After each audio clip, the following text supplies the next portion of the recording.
Okay, I'm going to go ahead and call this meeting to order. Welcome to the regular meeting of the Board of Directors of the Vallecitos Water District for Wednesday, June 7th, 2017. Can I ask Director Martin to lead us in the pledge? Ready? Begin.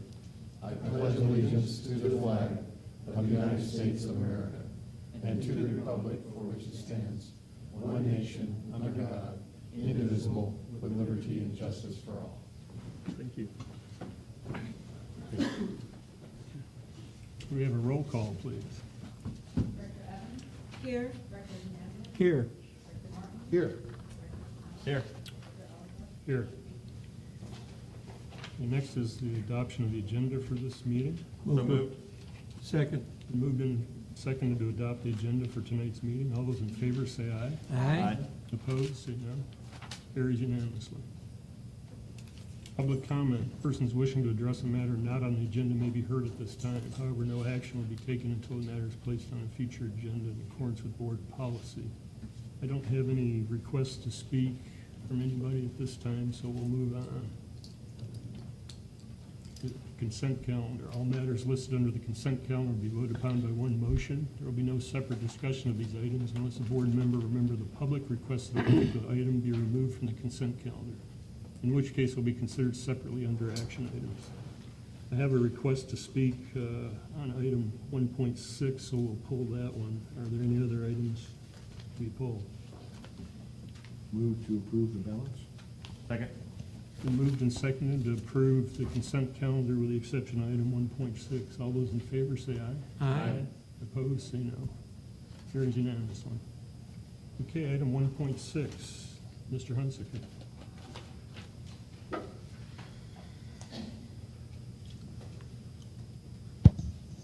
Mike Hunsaker, 115 Equestrian Court. We had a problem with a, quote, temporary off-site water and sewer service agreement a couple of months ago, where a construction valve is allowed to stick around for about 40 years or so. And then the individual was allowed to annex in, but he didn't have to pay any fees because there were no fees applicable at the time he got the construction meter. Now we have another temporary off-site water and sewer service agreement. I'm just wondering why we have almost 40 different plots of land that's operating within the VWD, and apparently now one without, at least. They're not formally required to do annexation. When they annex, they pay for certain fees that are proportional to their share of the value of the assets of the VWD. And because temporary sometimes turns into permanent, I'm wondering why we're continuing on this road. Thank you. General Manager, would you like to address this? I'll have Rob come up and. Okay. Thank you, Mr. Prune. Good afternoon, President Elithar, members of the board here. Just to try to address some of these issues here. So this property came to light here. It's one of these issues where a public water and sewer line extension does no benefit to the district at all. It only cost a single homeowner a lot of money to put in a public or extend a public infrastructure. I do want to point out that this particular property is within both our water and sewer services service areas here. So that's not an issue for this particular property.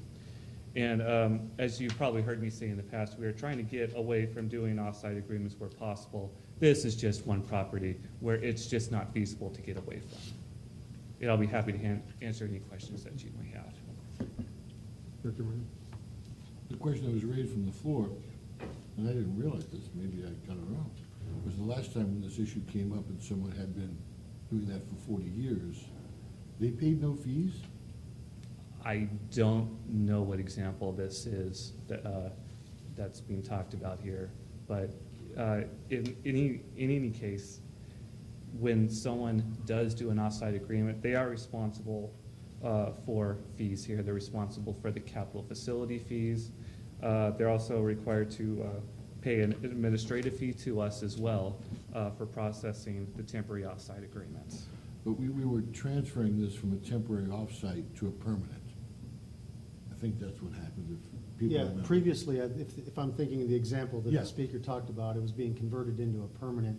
But as Rob mentioned, in all these cases, they do pay their appropriate fees, their capacity fees to hook up to the system. They just don't construct a main line that gets dedicated over to the district. So if they do, if for whatever set of circumstances, a line is extended in front of the property and they can connect up to the line, they are required to do so in the future if the district so requires, but they don't have to pay a second capacity fee. They'd have to pay for the physical construction and tying into the new line, but they wouldn't have to pay another capacity fee. Because they already paid whatever They already was paid. at the time. And I just want to clarify, this property has nothing to do with annexation. It's already within the district. Is that correct? Exactly. But, so the district is already in our district, and all we're saying is that because of where they're situated, it would be exorbitant to ask them to put in a public line, and so we're giving them, although temporary does not mean 6 weeks, it could be a long, long time. It just means that unless something else happens around there to bring in to cover the cost for putting in public line, we're going to do it this way with them. Is That's that correct? absolutely correct there. Mhm. Okay, so I could have been wrong, but I thought from what the speaker had said, that they were concerned about annexation fees. So I don't really feel that applies to this. Is that correct? It does not apply. There's no annexation involved. Okay. Okay. All right. Second. Been moved and second to approve consent calendar item 1.6. All those in favor say aye. Aye. Opposed, say no. Carries unanimously. Thanks, Robert. Okay, item 2.1, Vallecitos Water District recommended fiscal year 2017, 2018 budget. John? I'll jump in before John comes Go ahead. up, just real quickly. So the next 3 items are all kind of related to the financial operations of the district. So we'll be talking about the budget, cost of service study, and the rates. So the first item is the budget. So the item in front of the board is the approval of the fiscal year 2017, 2018 budget. So this document is the culmination of a long effort. It started way back in December of last year, and that's when staff members started to get together to talk about what it is they would need to continue the operations of to support the operations in the coming year. Since that time, staff has spent countless hours looking for ways to increase efficiencies and control costs while retaining our high levels of service. I'd like to commend staff for all the hard work they've done. It's been an incredible amount of work. Finance Manager Fusco led the effort, but it was truly a team effort in this, and I do appreciate it. So I'm a new general manager. This is my first time through it, and I've been incredibly impressed with the technical expertise of the group here, their knowledge and their dedication throughout the preparation of the budget. So, and I appreciate particularly their patience with me. Being a new director, I asked a lot of questions. Why do we do that? How do we do that? So not only were they preparing a budget, but they were educating a new general manager, and that didn't make their job any easier, and I do appreciate it. So my sincere appreciation to John and his team and all of the staff here, because they've done just a tremendous job. I'd like to also acknowledge the efforts of the Finance Committee. So that was a big effort, and they spent a lot of time. I'd like to thank them for their time and their close attention to details in the preparation of the budget. It was really helpful in preparing it. And I think the perspective of Directors Martin and Sinella actually helped us produce a better budget document. And last, I'd like to thank the entire board. It's been a lot of meetings, Finance Committee meetings, workshops, board meetings, and a lot of effort went into it. And I think the board acknowledges the amount of effort, and we do appreciate the time that you've all spent helping us get a better finished product here. So and while John makes his way up here, just a real brief summary. The 17-18 budget does include about $53 million in operating costs and about $122 million in capital expenses and capital projects over the next 5 years. So with that, John will give you a brief overview of the budget, and we'd be happy to answer any questions.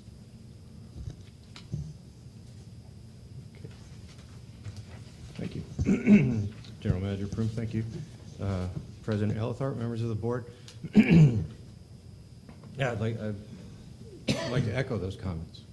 This process was different this year than previous years, and a lot of it has definitely got to do with having a new general manager and going through and revisiting a lot of things that we see every day that we say, okay, this has to be this has to be that. And then also the finance committee meetings that we went through and just really taking a closer look at what we've done and substantiating. Should we continue this going forward? And it's been a great process this year. It's been very enlightening to myself as well. This is the 12th one of these. So, this presentation that we have for you for the recommended budget for 17-18 is very similar to the workshop that we had on May 24th. In fact, the majority of it is. I added a little bit more detail in some of the slides, but we'll get to those as we get there. Once again, just for the record, to state what we do. We provide water and wastewater services, and in doing so, we incur the costs of providing those services, and we pay our vendors and our suppliers. To collect and to offset those costs, we charge our customers for the services we provide. We collect and process the revenues. We transfer at the end of each fiscal year any excess of operating revenue over the operating expenses over to our replacement reserves. During the course of the year, we pay our interest and our principal on our long-term debt, and right now all of that debt is related to our capacity, so it comes out of those capacity reserves. And we also embark on various capital projects throughout the year, which are paid for out of the reserves, and the capital projects are done in order to provide more services or continued services. The budget looks like this in numbers. When somebody asks, what's your budget? It's kind of a big, vague question. What's your budget? Well, there's a lot of parts to the budget is always the answer. Our operating budget, which is to provide the services, the water and wastewater services, from an expense perspective, it's about $53 million. We're hoping to take in about $59 million to offset those expenses and transfer at the end of the fiscal year about $6 million over to the replacement reserves. Also, our budget consists of debt service. We have our obligations of our debt that we have to pay, and that's about $5.4 million over the course of the year. And we're planning on embarking on about $16 million of capital in this next fiscal year. As General Manager Prum stated, we've been through a lot of meetings publicly, and we've had great transparency throughout this budget between the Finance Committee and the budget workshops. And it started back in January. We had multiple in February, March and April, and in May. And we also had three things going on as part of this budget. We had the budget itself, we had the cost of service study going on, and also the rates. And the cost of service and rates are going to follow this presentation. So here we are at June 7th, and we have a recommended budget for you. And we'll just kind of go through a couple of the highlights that are included in this budget. One of the areas that we had talked about at the May 24th meeting was the debt and the principal of the debt and how that's behaved over time. I put this slide together, which gives a little bit of perspective going back in history as far as the principal balance of where our principal has been. And in 2012, we had some new debt, and we've been paying it down systematically. We make those principal payments every single year. In 2015, we had that refinancing, which shaved quite a bit off the amount of debt that we had. And for 17-18, we're looking at ending the fiscal year at about $53 million in debt. And then there's talk of a potential new borrowing in 18-19. The potential new borrowing isn't committed in the 17-18 budget. It's something that's proposed to look at when we get there. And then I did this slide as if we are going to borrow it and what the principal would look like after that point in time. The budget, when compared to the prior year's budget, in picture form, looks like this. It's got our basically our five areas where we spend money. The biggest is almost 50%, and that's our water costs. That's our inventory that we purchase from San Diego County Water Authority and the Leavenhaven Municipal Water District, and that's what we sell to our customers. We also, about 27% is salaries and benefits. And then the rest makes up basically the next, about 25% of our budget is the treatment for the wastewater side. About 9% is our debt service, our obligations that we're committed to pay. And then about $3.8 million is for everything else that we do. In numbers, it looks like this when we do a comparison. We're looking at about a 4.1% increase in the revenues that we're hoping to generate, a 7% increase in total in operating expense. That includes $2.3 million in the increase in water costs and also the increase from Encina this year. Our capital improvement program is looking net at about $2.8 million increase over the prior year. Capital improvements are difficult to compare year to year because some projects have extended lives from beginning to end, and when they do end, sometimes that's a big project that comes off and can make a significant impact. Operationally, we have two divisions, our water wastewater division, as you're aware. This is a quick breakdown of each of those divisions on a 30,000-foot level. In order to generate that $59 million of revenue and $53 million of expenses that we're going to incur to pay, we're looking at water revenues of about $39 million and expenses of about $39.7 million in the water side. Wastewater is about $19.6 million and about $13 million in expense. Now I'm going to look at each division. We'll start with water. Then this is on page 10 of your budget document that I gave out. When we look at water, we have the water costs.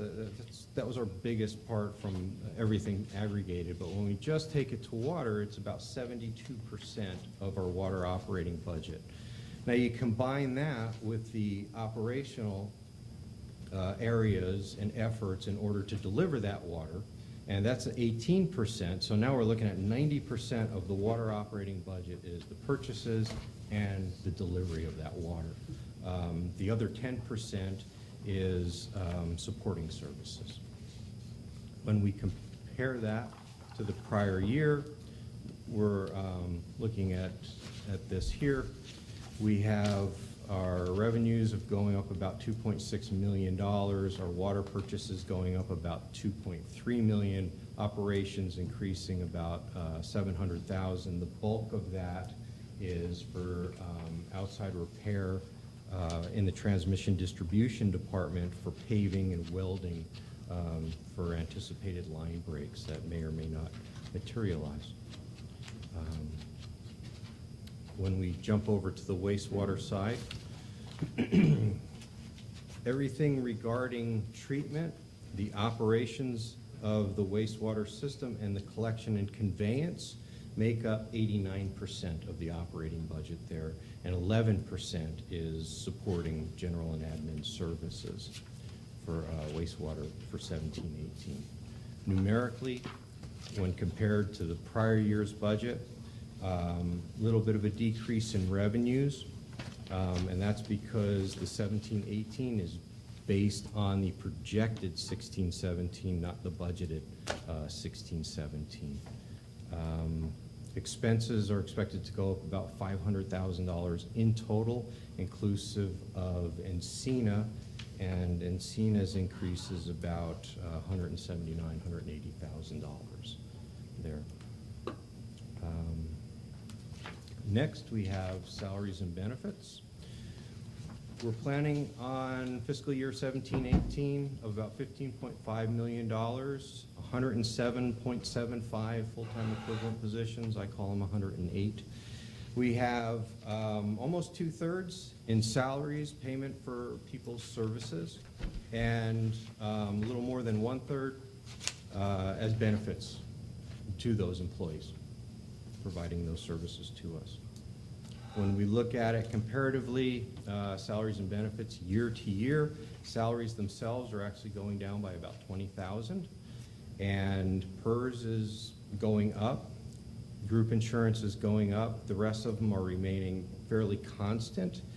We are going from 111 and 3/4 positions budgeted in 16-17 to that 107 and 3/4 positions in 17-18. So there was 4 positions that are not in the budget in 17-18 that were there in 16-17. When we jump over to what we project to send over to reserves, and remember this is the operating revenues less operating expenses, that net goes over to reserves. Reserves are our savings account. This is historically on the left side of your screen up to that blue line, and then we're budgeting for 16-17, 17-18 and into the future. The 16-17, we budgeted it at 0 reserve for the water side, and a little bit of a decrease dipping into reserves for operating for 17-18, and then the trend is going back up for the water side. When we look at the capital budget, year to year, and again, capital budgeting is hard to look at year to year, but it's always important to look at it year to year to explain any differences. Make sure that we've got everything covered. The big note on this one, well, first of all, capital projects are broken down into 3 categories. We have carryover capital projects. Those are projects that are in process at some degree, design, planning, construction, and those are coming over from the prior year. We have new requests. These are new projects coming on this year that weren't there last year.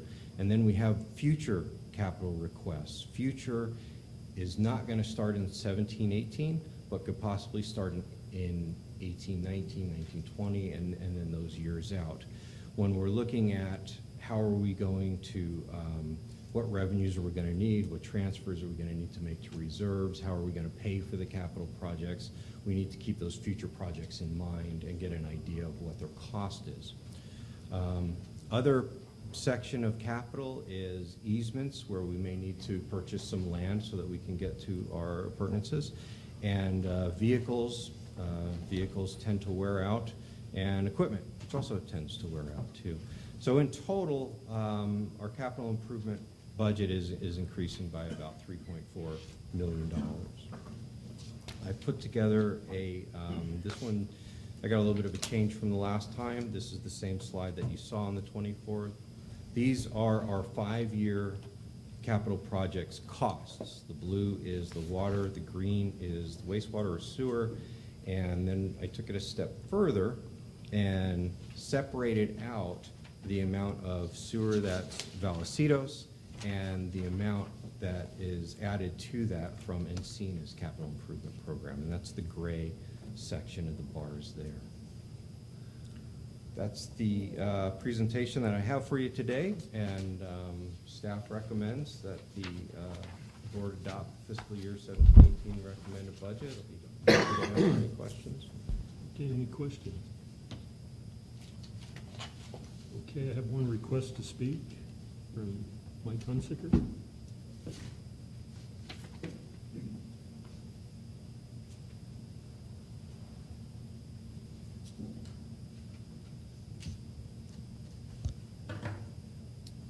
I'm always interested in looking presentations because you can see what some things are sensitive and what are not by how they're presented. But one of the things that concerns me is the priorities is set on the very first slide. The first priority is to get the revenue.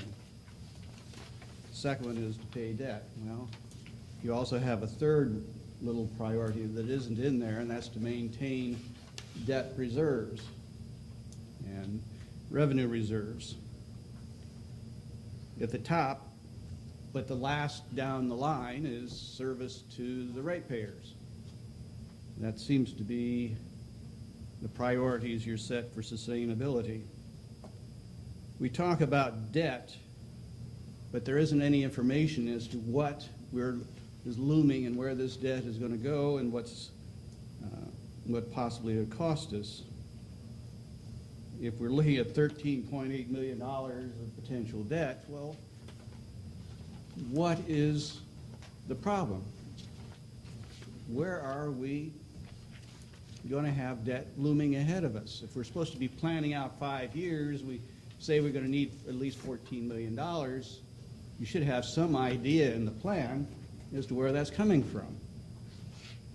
Now, the labor cost, if I did the arithmetic right, we're talking about $140,000 per employee.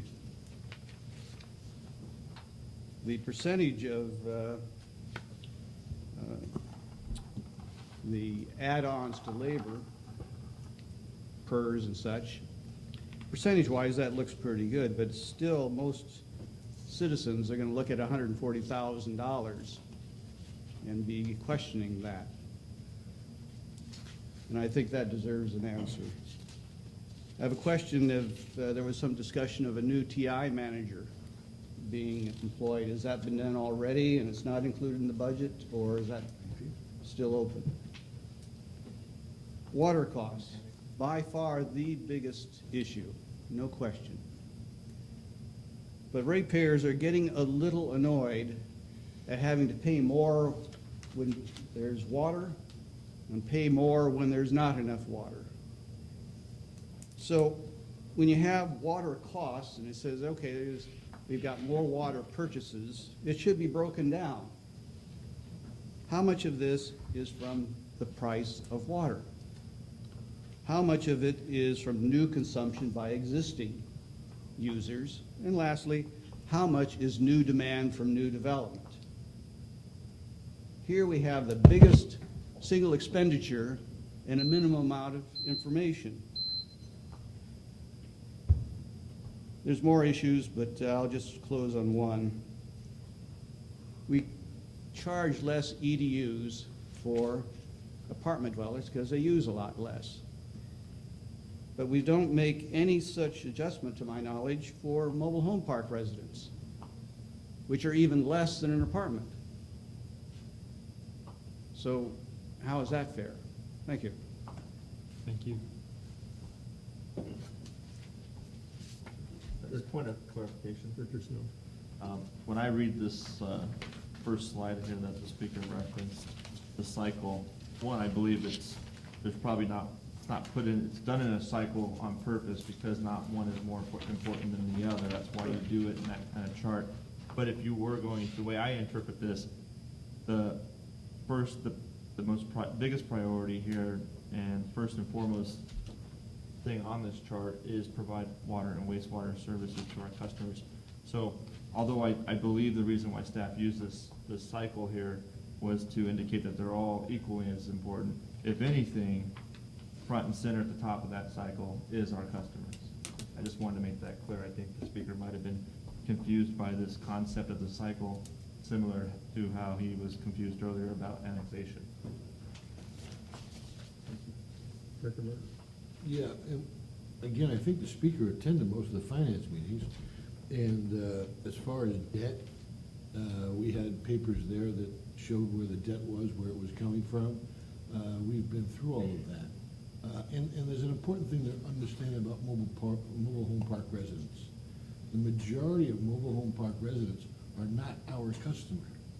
The mobile home park owners are our customer. We deliver it to the front door, and then they separate it between all the residents. So we have very little to do with that operation. And I think that's important to understand, because I keep hearing mobile home park residents, anyhow. And I'll go further unless somebody has anything to say. That I really want to thank staff. What a great job staff did, as far as I'm concerned, in the budgetary process this year. The inclusion, I think, of having a budget committee that was totally engaged and was getting all the answers it asked for at the meeting.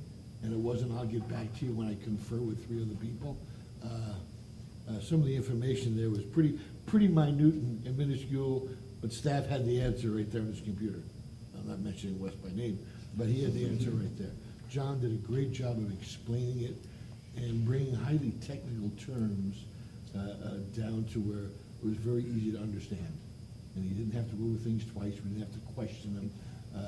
And maybe some of that was because they had already educated the GM into many of the terms, but whatever that process was, it worked very, very well. I couldn't be happier with the way the process worked.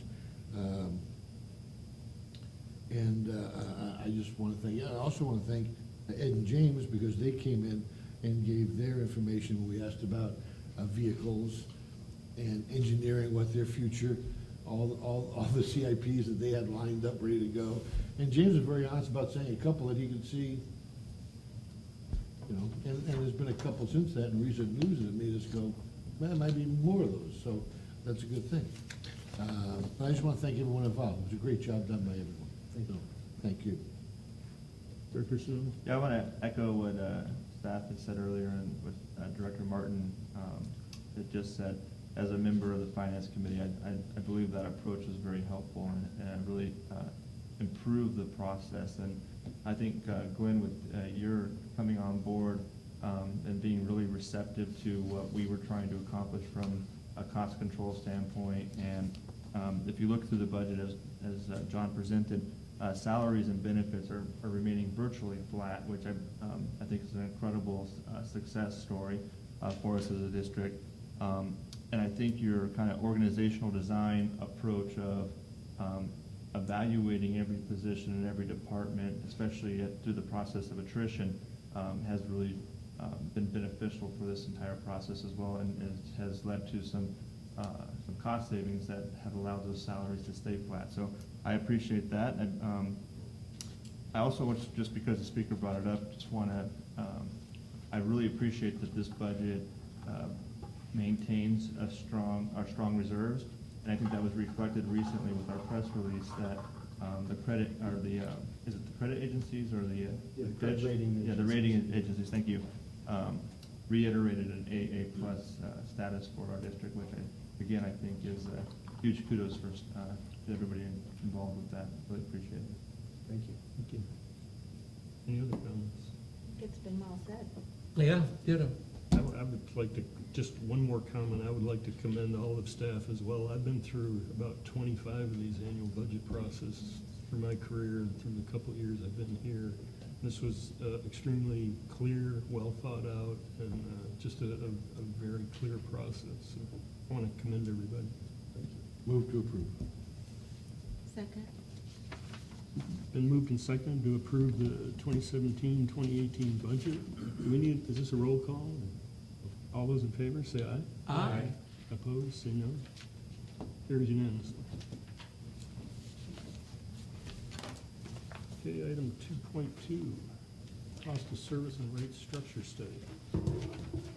Before Mr. Scaglione starts speaking, I did want to say that there is an error on page 95, if I can draw the board director's attention to it.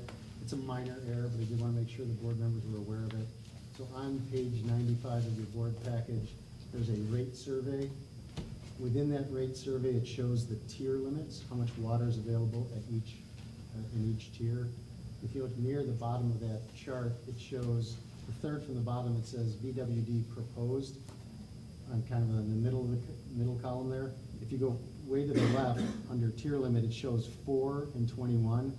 So that really should be 6 and 21. So there's 6 units available in tier 1 and 21 available in tier 2, not 4 as shown in here. I call it an immaterial because that number was not used for the calculations. It was just a typo when we assembled the table. So the correct number of 6 was used in all the calculations. So, Thank you. that's all. Thank you, General Manager Pruitt. And I have a quick question I can ask before you start on this. This is the one we received yesterday? Yes, the presentation, Yeah, pretty much the same as last time. pretty much, but there've been some changes. I'll point those out to you as we go through. Absolutely. Is there a reason we only got it yesterday? So we were trying to get things Yeah. Friday for board meeting on Yeah. Tuesday. Had it to you as soon as we had it prepared. It was, and the changes are just not all, the slides are exactly the same as you saw on the 24th. There were some slides that were eliminated because we already went over that detail. If I may add, sometimes we struggle, I mean, we obviously like to get the information out as soon as possible, but we don't want to have to keep updating information to the board members, because we realize that you have other things in your lives, and we don't want you to rely on old information. So if we think it's going to take a little bit more time to get the information correct, we do hold off and don't put out the information until we think it's correct. There may be times when we have to change it because something comes to light late in the game, but whenever possible, we try to get the information out one time. Well, and to clarify, this is just the presentation that came yesterday. The board agenda packet with the Correct. item itself came out last week. It's the presentation is what you used to do. Thanks. Thank you. President Althorpe, members of the board, you have before you, starting on page 39, the cost of service and rate structure study, with changes from the last time presented in blue text. If you look through, you saw maybe some blue text where some of the more significant changes were from the last time you saw it. And those were just changes to address the review comments from the rate consultant, the review comments from legal counsel, also the shift in the effective date change from July 1st to everything being effective January 1st. And then the tables were updated as well. And then one of the objectives was to keep the board updated on all the progress. So we added to that all the meetings since the last time the study was presented. So those are all the changes, and I'd be glad to answer any questions there. The cost of service study resulted in the rates that you see here on this presentation, and they are the same ones that you saw. Is this being used for any other reason other than presenting it to us? As The far as study? Yeah, as far as using 2, 3, 4, 5 years out? Yeah, the projection is just for financial planning. Are you referring to the 5 years or the whole study? Right, it's not gonna be part of the 218 process. Correct, yeah, the 218 is as you see it in your Only gonna be the 2 packet. years. Correct. Yeah. Yeah, the rates, and just to clarify, we're not asking you to adopt rates today, all right? This is just, the item after this is just to approve the notice. Rates that don't come till, it's August 16th when we have the meeting scheduled. Okay, so the only change on this whole presentation is I added that second line sewer only increase. So this is looking at the 5-year presentation on projection for rates, 4% overall, and then you see the water only breakout and the sewer only breakout as well. And this is the same as we talked about last meeting.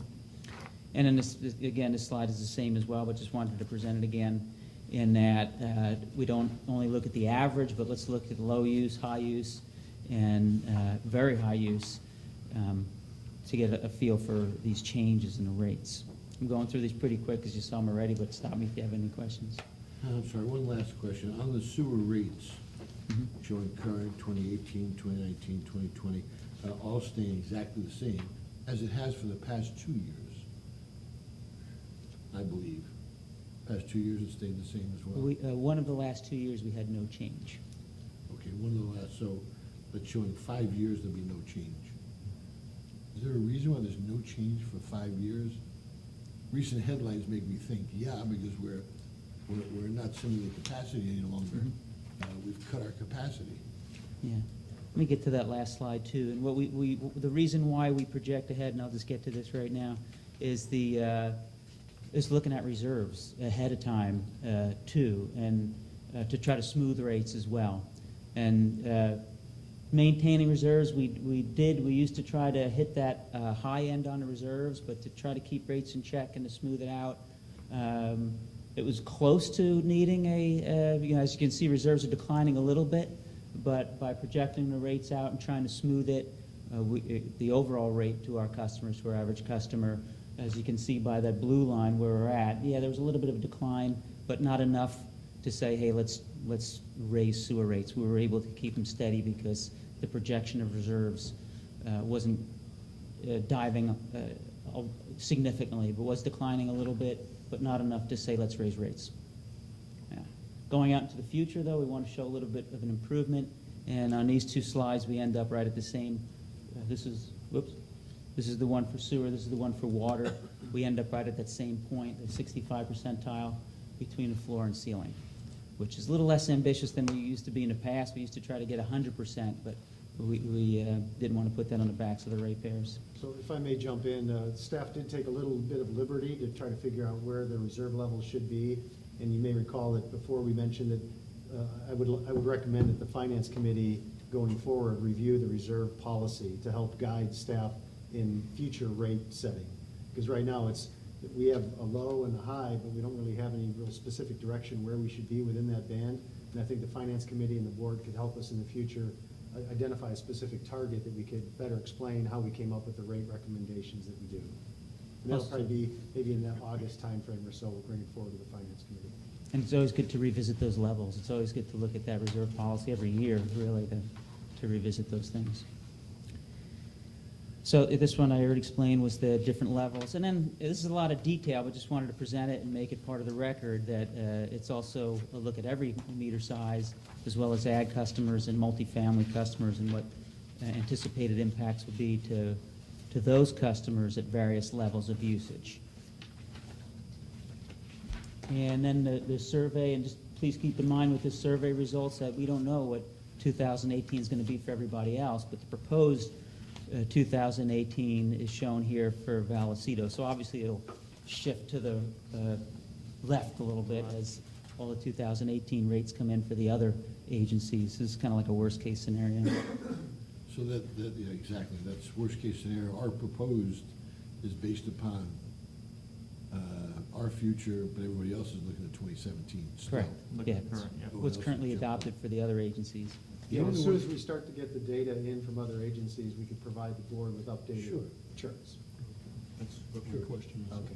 Yeah, if whatever we have, especially by the rate hearing, hopefully we'll have enough where we can show a little bit more detail, a little more information. I'm sorry. So very high, obviously, we really jumped up Yes. above and beyond, and I understand that. I guess we could take a question, I'm guessing. Acre feet is what you've trained us to deal with, and now this is HCF? This is what you see on a bill, yeah, an average bill. And on the customer 100 side, cubic feet. it's HCF. Yeah. Production side, it's acre feet. Yeah, but you keep it the same. Well, I'm yeah, just bringing it up, it's like, it's another one meant to confuse. the Aggies look at acre feet, the agricultural customers, but the We don't have residential. that many ag customers, do we? No, not that many, yeah. No. 120 or so. Thank you. Okay, and, yeah, that was looking at below the average, it's still below both the low and the average are below the median and the average. And then even when you get to high, this is not any of our highest tier use yet. That's why we're still very low compared to other customers at high use. Very high is doubling that, the average high, so it's pretty drastically high. And then I've already reviewed these slides. Those were, the planning we do. When John gets to the end of the budget process and looks at the 5 years projection, that's when we adjust, recommend either deferring capital or where rates will be. And this was our effort to smooth rates as well. And I'm sorry. So the rates we've broken down in dollar amounts, but I don't see our tier amounts in here, showing that, what does it mean? I don't know what it means. The tier breaks? Yeah, what does it mean on average? What's the average? I can refer to a page in the board packet for the tier breaks. The average is 13 units, and it's 6 units in tier 1 and 7 units in tier 2. Wait, is that average high, or is that average extra high, or is that average low? What does that mean? Are you referring to a particular slide? On this slide, average is just 13 units of water, about 9,000 gallons, 9,700 Okay. gallons of water. And the That's unit average is an use. HCF. The unit and an HCF is the same, so. Yeah. Did that answer your question, or? No, but that's okay, go ahead. Okay. You probably don't even doesn't get it yet. Actually, that's all I had for you in the presentation. I'd be glad to answer any questions you have, and any questions on the cost of service study, but staff recommends that the board approve the cost of service and rate structure study. Director Snow. Thank you, Tom. I don't have only one question on the new structure here, and then my only concern is, and it may not even be a valid concern, and hopefully you'll be able to answer that, but all of the increases for, low is 2.9%, which I think is it's actually, that's below what our water increase from the water authority is. Average is 4%, high is 1.5%, but I want to be mindful of, how many of our customers would fall in that very high category who use the 42 HCFs? That's almost nearly a 20% increase. I don't have a number for you how many. 42 units on a 5/8 inch meter is very, very high. It should usually between 25 and 30 is the rated capacity, and if you're using more than 25, 30 units on a 5/8 inch meter. So then that's good. But so on the 5/8 inch meter, we wouldn't typically have businesses or growers on that meter. Some businesses, yeah. Some businesses have a 5/8 inch meter, sure. Not growers. Not a business that's likely to use that much water. Yeah. Okay. Yeah, we're actually have they have to have justifiable demands to size their meter, so it's more likely they'd have a 1-inch meter if they're in that range. And don't I recall that those user, I personally know one of the businesses in town that has a small meter, but was using a large capacity of water, and we sent him a bill for a larger capacity, larger than the bill for the number of gallons it was. So we are catching up on that. So the one business, he happened to have been here for 40 years, so, his business has grown that big. Maybe 40 years ago, he was only using 12 or 15 units, but now he was Yeah, up there. absolutely, to So get him caught we up on caught their up with that. capacity. I just want to make sure that if there's any businesses that are going to be impacted by this, I'd like to know, especially if it's a significant number of businesses. I don't suspect it is. Yeah. But that would be my only concern, is that that level of increase, especially in year one, is significantly higher than the other categories, and I don't want to be in a position where we're balancing this all out on the backs of our businesses. I don't think we are, but that's just the question. And I'm comfortable with supporting this as presented tonight, but if staff could follow up with just some Absolutely. data around that in the future, I'd appreciate it. Yeah, we can do that. We can run the numbers and provide the board with a number of customers that fall in that very high Thank you. We can give you numbers, how many consistently, earn tier 3, or how many occasionally, and, we can break it up like Yeah, that. because some may peak there, they may have had a break and had a very high month, and that's not what you're talking about, people who consistently use it. Yeah. Mhm. Thank you. During the pump exercise that we had a month or so ago about raising those rates, we had a gentleman in the audience and a wife that use 1,000 units a month. This is a devastating number to them, but unfortunately, that's what happens to farmers. Well, do they have a Yeah, 5/8? they wouldn't be. They would be using that much subject water, to you their wouldn't be able to- agriculture. Yeah. Yeah, ags Yeah, are, but it's still gonna go up considerably. actually, I have a slide on that. So if there's a high ag user, these are, see, if you see this, the third and fourth from the bottom on this, these are ags. Tom, what page are you on? This is the presentation. Oh, I'm sorry. This Right. is the presentation, and it's also in the board packet as well. So most ag customers have a 1-inch or 1.5-inch meter. Okay. And so these you see the impacts to the ag customers at low use, average use, and then at high and very high use. They're not impacted as much because they kind of hang out in tier 2. Gotcha. Right. Thank you, Tom. Yeah, well, I'd say philosophically, I'm glad to see the very high users in any category go to the high end of our agency survey, because that's the message I think we need to send on pricing signals for conservation. Yeah. It's very important to note that it's also the cost is behind it too, because we assign that diversification of water supply to those high users, and we're one of the only agencies that can actually do that because we have a diverse supply now. Director Evans?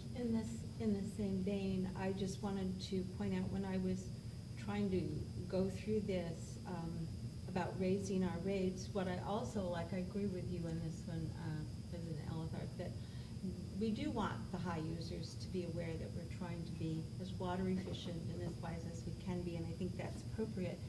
But on the reverse side, even though we are having a rate increase, we actually, for our, what would have been our frugal users, originally, they had 5 units at the price, which I don't have in front of me what the current, it used to be. 308. 308.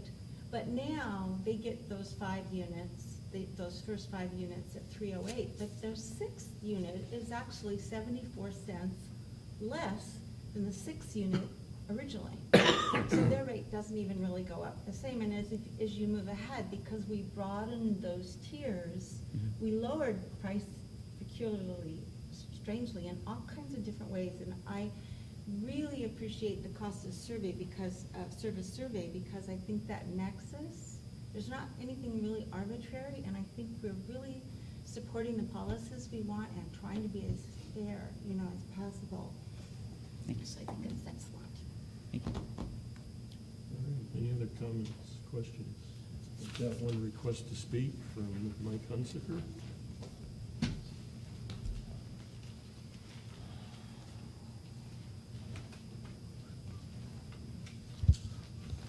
Mike Hunsaker. The previous rate structure based on land use was fairly straightforward and easy to consider and to decide as to what the overall impact is. Going by meter size is not nearly as transparent. And it didn't help that one of the original workshops on this subject showed that at the ultra-high level, there was even some who were getting a discount from existing rates. That's a concern. Another problem is SB 814, which says in a drought, single-family dwellings must conserve, period. And those who are in apartments, mixed-use facilities, mobile home parks, they may or may not be required to do mandatory rationing, depending on how the owner or operator decides to place the bills.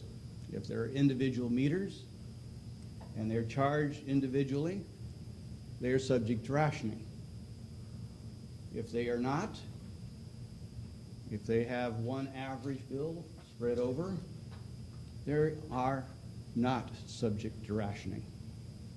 This can obviously produce distortions during droughts. It is an ongoing issue within mobile home parks as to whether or not they should go with individual meters. Individual meters are a very good conservation measure. It is a very reasonable drought mechanism. But how are mobile home parks going to handle individual meters? And there are a lot of individual meters being installed up and down Rancho Santa Fe. And the question is, okay, if you have a drought and you are no longer allowed to use a certain amount of facilities and capacity, can they be charged the old non-restricted rate? Because there are units, people who are exempt.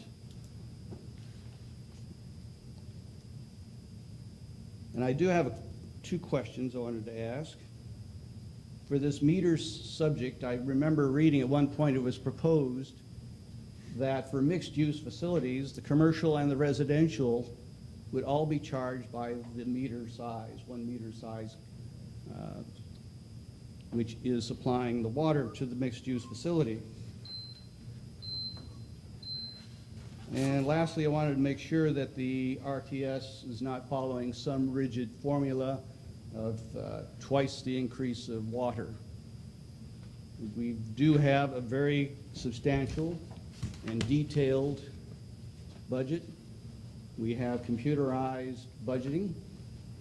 It doesn't seem like an arbitrary factor for correlation purposes should be used to set our RTS in the future or any time in the future. Thank you. Thank you. All right. I'll entertain a motion at this time. Move to approve. Second. Been moved and seconded to approve the 2017 cost of service and rate structure study. All those in favor say aye.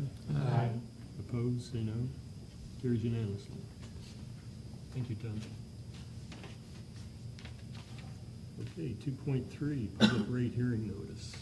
So before Tom jumps in, I do want to reiterate something Tom said in the previous item, and maybe stealing a little bit of his thunder, but we are not asking the board to adopt rates tonight. We are asking the board on this item to approve the notice that will go out to the customers, setting a public hearing at which the board will adopt the rates. So with that, Tom. Thank you. I do not have a presentation for you. It's just on page 101 of your board packet is where the draft 218 notice is. And the only two changes since you saw it last was from input received at the workshop. The summary on page 1 is a little more detailed. It has water only bill and a sewer only bill, broken up and then combined. And then the only other change is on the second page of the 218 notice, and it's the second paragraph, last sentence, where we mention what the wholesale rate increase is without our decel impact, our direct decel impact. Those are the only two changes for the notice, and with that, I'm glad to answer any questions, but we recommend approval of the notice. Recommend. The only question I have, Tom, and thank you for changing the graph on the front page. I think that's really good. I don't really, the way it is fine, I guess, but I know staff keeps pushing. They want to show 4% somewhere, and you've managed to do that. Because I don't know the bottom two are even necessary to show. Where you're showing, if you drop down total water increase, total sewer, there's 0 increase, total water and sewer, that's fine. I don't know that you need to get 4% in there. Could be a bit confusing, but I don't care if it is there. So I'm just bringing it up. Someone seems to really like that 4% number. Thank you. Any other questions or comments? Yeah, Dickerson?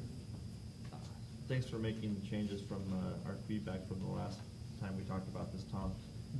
And I just think it's important just to state for the record that, we are going to be talking about a 4% increase in this 218 process to come back to be considered at a later date. But it's important to note that and you broke this out, and I appreciate that, if you remove the desal component of it, our increase from the San Diego Water Authority is 3.4%. So all three of these items that we've been discussing tonight are interlinked in one way or another. And so we kind of highlighted during the budget conversation all the things that were taking place to keep our costs down and to make this increase as little as possible. And the fact that we're only giving it an overall total increase of 0.6% of 1% more than what the Water Authority has passed on to us, which is beyond our control. And I know that staff has been communicating with them to learn a little bit more about what they're doing to keep their costs down. And I appreciate some of the information that we have received. And I hope that we will continue to monitor that agency as far as what they're doing. But I just think that's, again, just a true testament of staff being able to control cost and find a way to work through this process while keeping the impact to our customers from a rate standpoint as minimal as possible. And I thank you.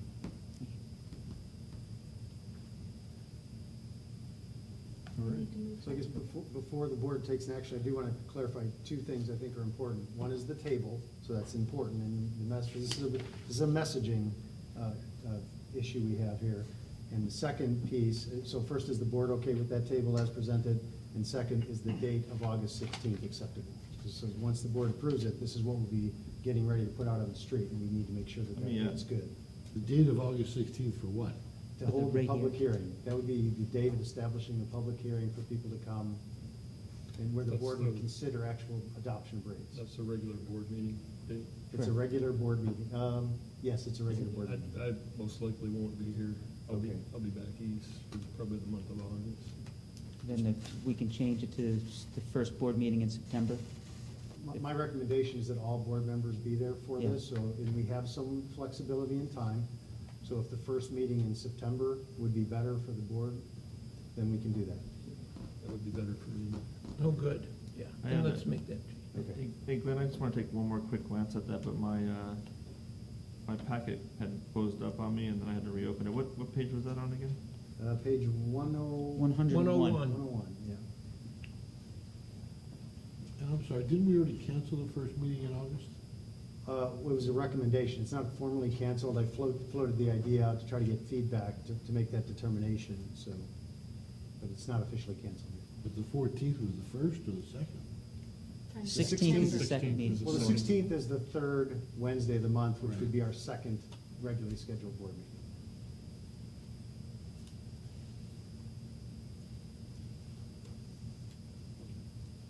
So, the date, I'm not sure the date, Diane, do you have access to the first meeting in September? Do you know what date that would be? It's the 6th, September For me, 6th. does that work for anybody else? What's that? The 6th works. Yeah, for me. no, Okay, I've so got we'll them make all it, we'll scheduled. change the notice to be Changed my whole September life for 6th. this board meeting. Me too. I would move to approve the notice, What was the date again? September 6th. The first Wednesday in September would be the public hearing. I think I'm here. Was it a regular board meeting day? Correct. Yeah.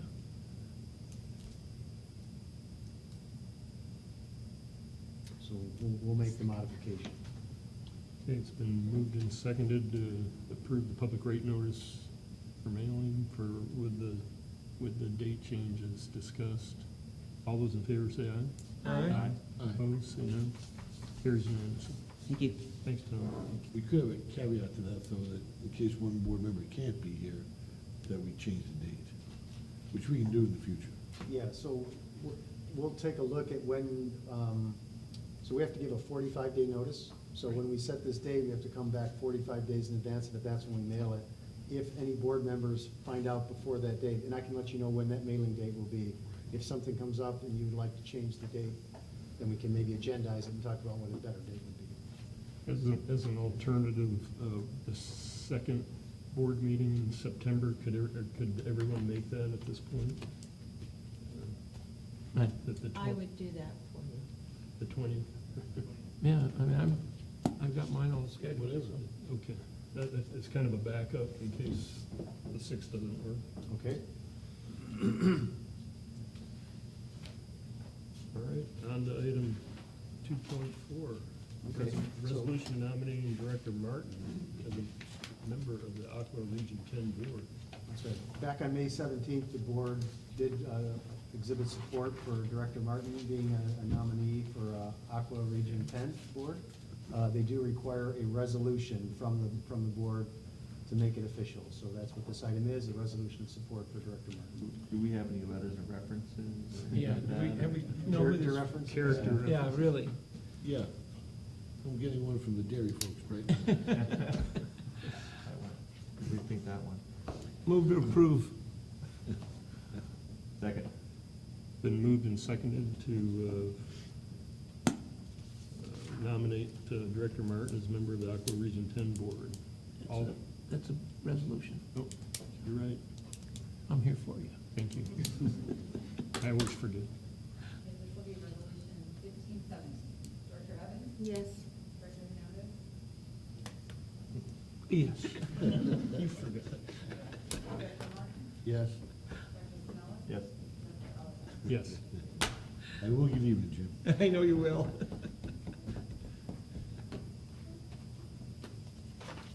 All right, that's it for action items. On to reports. General Manager. I know we have this one. Finance Corporation meeting? I think at the end of. Yeah, it's, it'll be at the, At the end of Finance this meeting. Corporation will be at the end Oh, of it's this. at the end of the meeting. After we adjourn this meeting. Sorry, boss man. You have to read all the words. Okay. So I just have a couple of items. I just want to give the board an update on the locker room expansion project. So we talked about it previously. The Taj Mahal. Uh, That's how we refer to it now. No, that's how he You will. refers to it. So just to let you know, we did have a pre-bid meeting. Oh, for good. Contractors yesterday. We had 6 Was contractors. that a mandatory or It was just? not mandatory. Oh, good. We had 6 contractors and various subs show up and discuss the project. Bid opening will be June 21st. So that after that point in time, staff will evaluate the bids and then bring forward a recommendation for the board. Good. Next item on auditors. The auditors for the district have started their preliminary work. They did come in and check out some of our controls, did some preliminary work, and they will be coming in pretty soon for what's called an entrance meeting with the finance committee, and I believe that's tentatively scheduled for June 14th, which is next Wednesday, so I'll have to confirm that date. At 3 PM. At 3 PM because it's the contractor, the consultant schedule. The last thing I wanted to talk about a little bit was Diamond Environmental Services. So I have sent some information to the board about latest goings-on at Diamond Environmental. They were the subject of a federal probe. They are in federal court, and several of their top officials have pled guilty in federal court and will be sentenced pretty soon. Could be up to 5 years in prison, up to $250,000 fines. They do have to forfeit some of the proceeds from their illegal activities. And basically what they were pled guilty to was illegally dumping waste that they collected from porta potties into the municipal sewer system. I am working with our legal counsel and with the Encino Wastewater Authority to try to figure out to what extent Vallecitos was damaged. And when we get a number on that, we'll be coming forward to the board to see if the board wants to pursue action against Diamond Environmental for the damages we may have incurred. So stay tuned on that. I'll get back to you probably within a month or so. And that's all I had to share. Thank you. District Legal Counsel. Thank you, Mr. President. I don't have anything to add, as it's pretty unremarkable on both the new legislation and new case front these days. Okay, thanks. San Diego County Water Authority. Well, the actual meeting is on the 22nd, and we will be doing a public hearing on the budget and rate charges. But right now, we're in, the Finance Committee is doing the budget review, so Tuesday and tomorrow, I'll be at that meeting, and we'll bring that back to you. And I'm sure that Maureen will also, Stapleton will also speak about the budget at the meeting presentation on the 21st.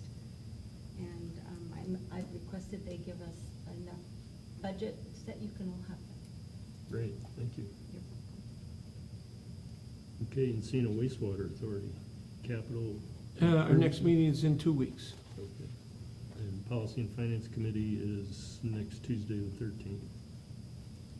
Okay, standing. I have a question. We had some issues that we were gonna handle at the Finance Committee at the end of this month. Are we still doing that, or are we canceling that meeting? Let me get back to you on that. We'll rally. We've been kind of busy with this, but we'll rally on that and get back to you. Okay, as well, if you have the information by the 13th, we can handle it then. If not, we need to keep the standard what we have.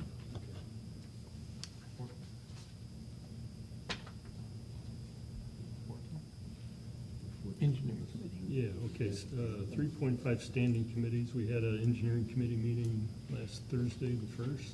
That's right. We had 3 items. The groundwater opportunities, we had Geoscience, a firm that the president is well familiar with, came in, gave us a presentation of what they have done in the past for Vallecitos and what they are doing throughout Southern California.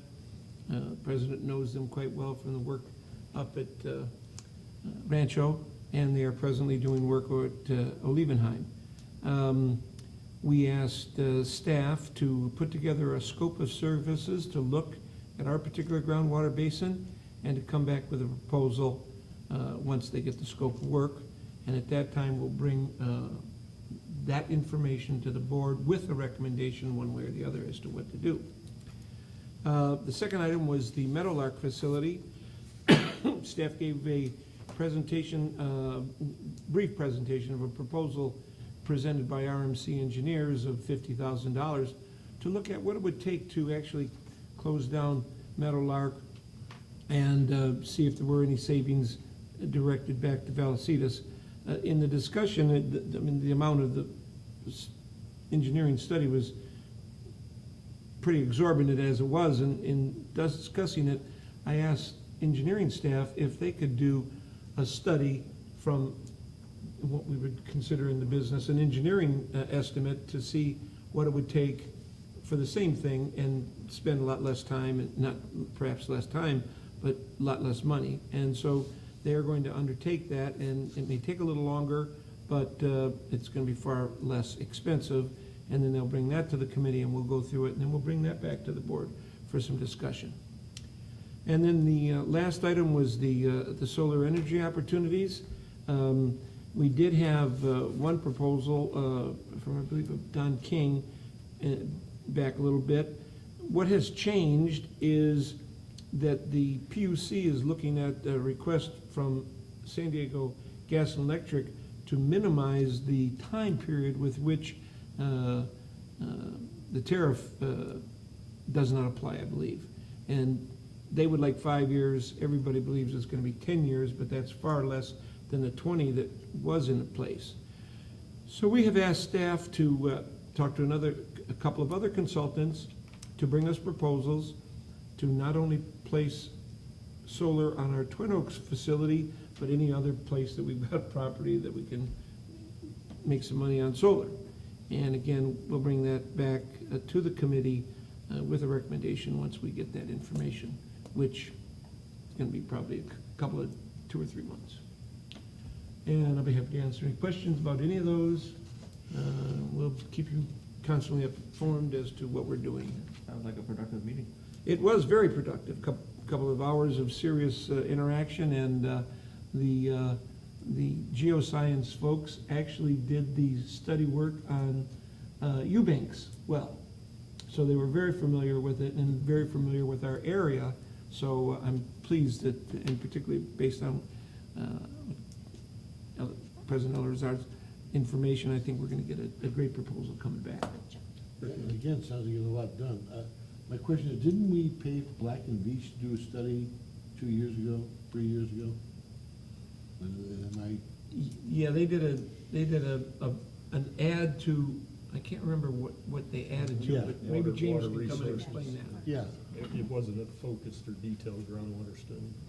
That's correct, President Ellerthorpe. Director Martin, Black and Veatch is doing a water resources portion of our master plan, which is also looking at, in general, the groundwater basin based on existing information that's out there, which is pretty minimal. So they looked at some well logs, they looked at some of the city information, some of the county information, and then the existing studies that we had, one by Todd Engineering and some other older studies with Merck Engineering that we had before. And then basically based on that, they made a few recommendations. However, the overall recommendation is there's not enough information at that level to really dive in to say that there is a value to the groundwater basin. Well, that's great. That's great then. I don't want to put the kibosh on it. Yeah. But, this is, it's sort of like becoming pregnant. You just don't become a little bit pregnant. Once you start down this, Olivenine is spending $500,000 on these studies.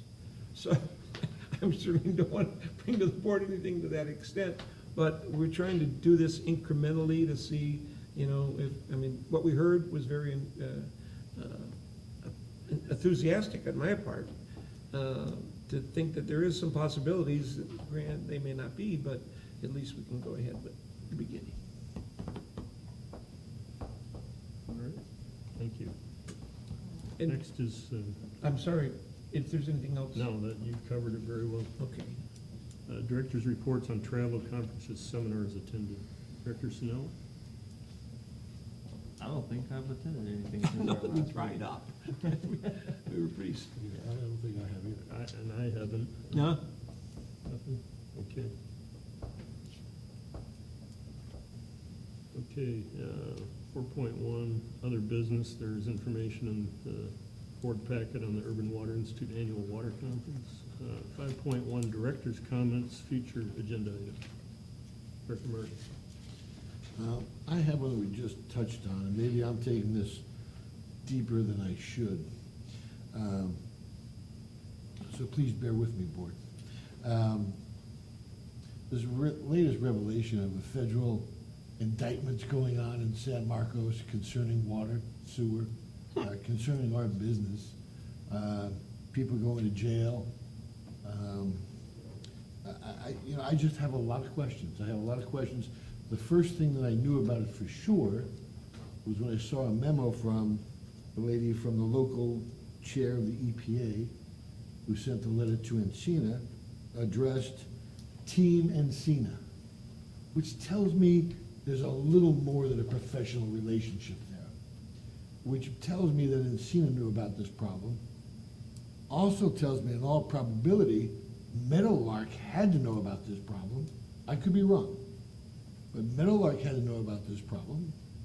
Members of our staff knew about this problem. The board didn't know about this problem. I don't know if the Encina board, at least this board person didn't. I don't know what board people might have, but I certainly didn't. And my question is, this is a deeper problem than just on the surface. Because if I'm incorrect, I think Encina, and I could be wrong, but I know that I've seen diamond emblem on thing at Encina, as well as 4S Ranch, where they take the hard waste and they drive it to Arizona. And I remember at the time laughing, saying, I guarantee you that doesn't happen, knowing the provider of the service. This is a major problem, and who knew what, how many years? It shows it goes back to 2009. How many years has excessive dumping, illegal dumping being done into our system, which includes biohazards, because they show on their website they collect biohazards. They collect every hazard there possibly is and put it in our sewer line. And it's not a mistake, it's not an accident, it was intentional. And I think it took more than just a plumber to figure out how to put it into our system. Because I see that there's a lot of things are necessary other than a pipe. There's more necessary to do that. So my question is going to be, I'd like to know. I'd like to get down to the bottom of this. Was our inspector at the time, don't know who it was, don't really care, where else does this possibly go to? There's more to this than the feds caught it, they claim Mayacopa will pay whatever it costs. There's more to this than this, it goes deeper than that. And I'd really like to know how deep it goes, and I'd really like to know why this board wasn't informed. Because it's happening to our 20,000 ratepayers who have been paying the capacity fees through their monthly water bills since that time, and they're paying more than their share because we had illegal dumping going on. And I do know that we do things like we put smoke in sewer lines to see if John Q. Public and his wife have a drain in their backyard that drops 100 gallons of rainwater into our sewer system. Where here we have totally illicit, illegal, of which numerous complaints have been made to Vallecitos as well as the city about the odor coming from there. And it's also always been explained to us the pig droppings in the back. And it's there's a lot going on here. There's a lot more dynamic that I'd like to get to the bottom of, personally. And I'm bringing it up to the board because I'd like the board to think about it and see if they think there's more that our ratepayers need to know. Because I've been approached by more than one ratepayer already going, oh, so how much are our rates gonna go down? Because now it's just our sewer, it's not all of the young sewer. So I'd like to know more information. And I think more of an investigation is necessary to get down to the bottom of who knew what. And hopefully totally clearing Vallecitos' name in having anything to do with it, anywhere along the line, including missed inspections or whatever it may be. I don't know. But what I don't know is what's killing me, because it's like, we should know. So that's my opinion. I don't know, staff, if you want a chance to respond to that, but I share Director Martin's both concerns about the entire issue. I feel this, this local company, who, I think, you know, anybody who's been around San Marcos for a while knows the family and knows, the businesses that that they're involved in. And, from everything that I've ever known about either one of the family or the businesses, that they've been very kind to our community, and have donated a tremendous amount of time and financial, their financial wealth to many different projects in our community, good causes. However, this is I'm taking it a little bit personally. This is a big slap in the face to this board and to this district and to our community, and they've betrayed the trust of everybody I just mentioned, and especially our customers. And I definitely, just one board member, want to consider and pursue any and every course of action that we can to try to get restitution back and recover some of the losses that our customers have experienced through this process. And that's the first part of it. The second part that I also share a deep concern with Director Martin is the communication to the board on this. So there's a couple different areas. Did staff know? I'd like to know that. And if they did know, why wasn't the board apprised? At least Director Martin's one board member who didn't know anything about this until a couple weeks ago. I'm a second board member. I don't know if there are other board members that were involved or knew about this. But I also want to talk to our two representatives at Encina, because Encina was definitely involved, and every single meeting we do have you guys provide an update. And I'd like to know, did you guys know about this? And if so, why didn't you present this ever during your updates? And I'm not trying to put you in a bad spot, but if you didn't. You're not putting me on the spot. I personally learned about 3 weeks ago from the general manager in Encina. So Yeah. it's, So are you asking the question, but did the GM not know before 3 weeks ago? I don't know.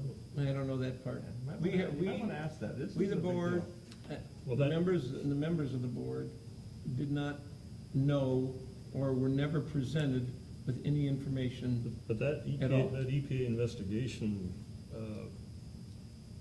from my understanding, has been going on a while. Mhm. And, you know, they didn't just pop onto the scene a month ago. It's been going on. That's what it So, sounds like. yeah, So why was it all just a big surprise to everybody? I don't know at this point. And I'd like to say, I'd like to know as well. I know nothing until you wrote about it, Glenn. And I totally, full-heartedly agree that we need to know what's going on and how long it's been going on, and we do need full restitution if it's possible. And just, you Because- know, if you watch any of the crime shows, my God, you cannot let the investigation let out to the public, because then they're gonna, you know, close down. So that may be why no one knew, and it would be great, we need to know what the process was and why everyone on the elected side was kept in the dark. And I'm, in my mind, that popped into my head. They're just not gonna be blabbing that over on the world, because loose lips sink ships. And I don't know the details of the EPA's investigation, but they may very well have looked into the kind of things you're asking about, and there may be answers. I just don't know any of that detail, Mhm. so that would be good to know. I think we do wanna know, though. Yeah. Yeah. Well, and if I might add, and I understand what you're saying, Jim, but that would be a reason that you could have a closed session.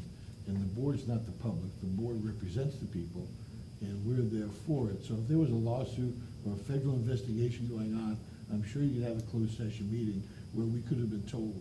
The employees could have passed it on to us. So I want to know which employee didn't. Because some of them, Well- I know they knew. I wouldn't presume that, Hal. No, I'm not presumptuous, I know they Well, knew. it sounds like you are, though. Did The staff way you're know? stating it. Presumptuous, I know it for Yeah. When you say, do we know what, about the status of the federal investigation or Just, the was it dumping? even going on? What was going on? The dumping. No, the investigation, or did you So, know? I can only speak for myself in this. I found out the day of or the day before I sent the memo to the board on May 25th. So that's the first I was aware of it. And I forwarded that, email to the board with my thoughts on that. And then I forwarded another email on, I think it was Monday of this week, when I got another update. So I've tried to share with the board what I know. And I'm not saying that there isn't more that we can find out, and as I mentioned in my report out, I'm gonna be working with Encina Wastewater Authority, I'm gonna be working with our legal counsel to try to figure out what our recourse is, and part of that will be to try to figure out what happened. Now that that's gone through the federal court process, I think we'll have access to information we didn't have before. So I think doors will be open that we didn't even know existed, much less have access to opening them before. And General Manager, let me say, casting no, you weren't here at the time. You weren't even here.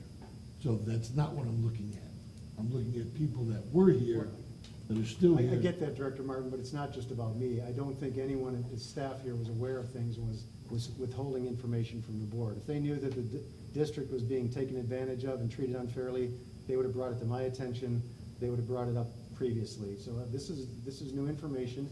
If it's the board's direction, we'll look into it, and whether it's at a closed session or not, I'll work with Mr. Scott, and we'll figure out the proper venue for that, but we will explore it. I would like to encourage staff to look into this all the way around, but the communication piece is something that I'm deeply concerned about. Especially if it is discovered that there were members of our staff management team who were aware that something was going on and didn't feel like they needed to bring that to our attention, either in open session or closed session. I'd like to know that. Oh, yeah. And just again, to staff, there may have been past people around that wouldn't allow that to happen. I don't know that, but I would like to know that. But I don't know that. So I mean, it may not be our current people that are here now that had the information but weren't allowed to give it to anybody. I don't know the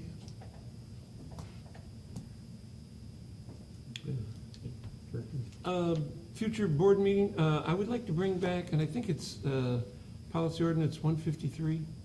Is that the one where we do time? What? When we do time. Time and, Oh, like per diems? yeah, and all that jazz. I don't remember the I don't Like remember the one ordinance. 94, used to be 170. business of the board, whatever it is. Yeah, bring that, I'd like to bring that back so we can get, pardon? Oh, yeah, so we're gonna see if we can get more money. No, absolutely not. But bring it back so we can have a discussion as to who's on first. And then secondly, I would like at our next board meeting, or whenever that board meeting that we have is, that's 2 weeks, no. The meeting we have in August. I'd like to get a report back on the grant that the city lost relative to South Lake. I think you heard me talk about that in our view out there at South Lake. Vice Mayor Rebecca Jones told me, and it's the first I had heard about that we were talking about the park and the parking lot and what they were gonna do about the dock, and she said, oh, they lost the grant. My head almost exploded. If I may, the district engineer and myself will be meeting with San Marcos staff on Monday. Oh, good. So that's one of that, it was specifically to talk about the status of the recreational amenities around South Lake, and we will bring that issue Thank you up. very much. I really appreciate it, because we're going to get something out there for our ratepayers in a New York minute, if I have anything to do with it. So thank you. You're welcome. And that was all I have. I just want to be sure that staff was given direction, that we want information regarding the illegal dumping. It's clear. I think it's, Okay. it's And consensus relatively of the board. quickly, and relatively with legal minds attached to it, I'm surprised that that our legal counsel didn't know anything about it. Yeah, I mean, I can normally staff something like this, if it was a legal issue, they would bring it to our attention.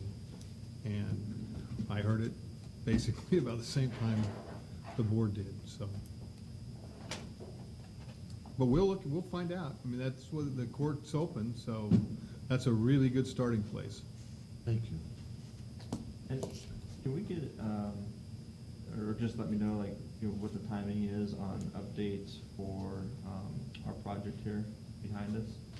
The locker room? No, the housing project. The, Oh, yeah. The The development. vacant land, yeah, we have a meeting tomorrow Yeah. with the appraiser and with our legal counsel to we have the draft appraisal in, and that's the focus of the meeting tomorrow, to go over that And then depending how that meeting goes, we'll be bringing it forward to the board. Oh, good. Okay, any other director comments? Seeing none, I will adjourn the regular board meeting.